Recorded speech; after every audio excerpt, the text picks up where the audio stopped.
Assalamualaikum warahmatullahi wabarakatuh. Sobat Kicau Mania dimanapun Anda berada, jumpa lagi bersama channel saya PM Club. Di video kali ini saya akan membahas tentang titik emosi pada murai batu. Murai batu yang memiliki emosi yang pas akan terlihat berdiri tegak. Jika diganggu langsung bereaksi. Bulu punggung yang putih akan naik, sangat respon terhadap suara, ngeplay atau mencambuk-cambukan ekornya. Murai batu menjadi lebih gacor dari biasanya, serta dengan sorot mata dan tatapan yang tajam. Emosi di sini berarti murai batu memiliki tingkat kemarahan yang cukup. Jangan salah artikan dengan yang over emosi. Emosi atau tingkat kemarahan pada murai batu sangat penting, karena murai batu akan lebih sering mengeluarkan isiannya, entah di rumah atau saat kita lombakan. Lalu bagaimana cara agar murai batu kita memiliki emosi yang cukup? Dengan cara menambahkan ekstra puding agar level birahi murai batu ke level yang pas. Yang kedua, memaksimalkan penjemurannya, serta harus kita lakukan pengerodongan. Di video kemarin sudah saya bahas bagaimana mencari titik birahi pada murai batu. Nah, dari level birahi yang pas, maka akan timbullah emosi pada murai batu. Karena birahi dan emosi ini sangat berkaitan.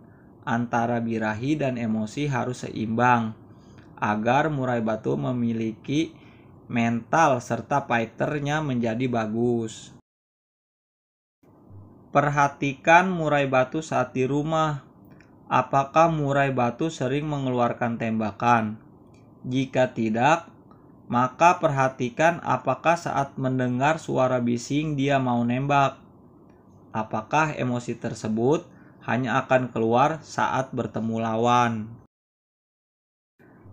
Karena tidak semua murai mau mengeluarkan emosi di rumah. Ada yang hanya emosi saat di lapangan saja. Tetapi ada juga yang di rumah dan di lapangan. Jadi tinggal kita lihat saja karakternya. Ada beberapa faktor yang menyebabkan murai batu tidak memiliki emosi. Yang pertama, murai batu belum dalam kondisi yang fit. Yang kedua, murai batu kurang birahi. Yang ketiga, kurangnya asupan ekstra puding. Yang keempat, kurangnya perawatan seperti penjemuran dan pengerodongan. Murai batu yang memiliki emosi dengan tingkat yang pas dengan karakternya, maka akan rajin bongkar isian saat bertemu lawan atau mendengar suara dari murai batu lain. Titik emosi pada murai batu itu berbeda-beda. Ada yang gampang naik, ada yang lambat, bahkan ada yang susah naik emosinya.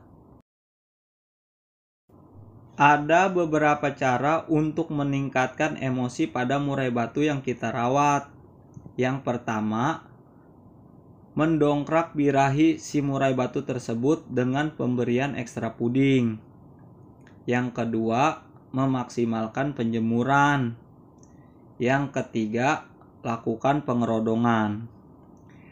Ketiga langkah tersebut harus konsisten agar birahi murai batu tersebut naik sehingga menghasilkan emosi pada titik level yang pas, sehingga timbullah fighter dan terbentuklah stamina atau power pada si murai batu tersebut, sehingga ketika murai batu bertemu lawan akan mengeluarkan semua isian dan mencoba menekan lawannya.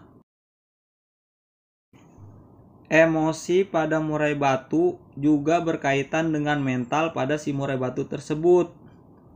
Jika kita mempunyai pemahaman yang bagus tentang perawatan dan pemberian ekstra puding yang pas, maka mental si murai batu tersebut juga akan semakin bagus. Ingat ya kawan-kawan, birahi yang pas serta emosi yang pas sangat diperlukan pada murai batu yang akan diikut lombakan, selama birahi dan emosi itu tidak berlebihan atau over. Karena murai batu yang ikut lomba bukan hanya sekedar gacor aja. Keseimbangan antara birahi, emosi, mental, power, dan tenaga semua harus dapat dengan cara perawatan dan pemberian ekstra puding yang sudah kita pahami, serta cocok dengan karakternya. Setelah kita sudah menemukan titik antara birahi dan emosi tersebut atau sudah seimbang, maka perhatikan perilaku si murai batu tersebut. Apakah emosinya stabil atau naik terus? Jika emosi stabil, maka pertahankan dan lanjutkan settingan dan perawatannya. Jika naik, turunkan sedikit penjemuran dan kurangi sedikit pemberian ekstra pudingnya dan mandi ditambah.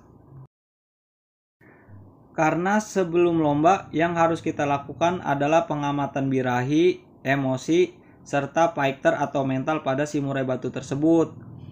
Pengamatan tersebut tidaklah mudah serta tidak sebentar, karena akan memakan waktu serta proses. Semua itu tergantung dari kondisi si murai batu masing-masing.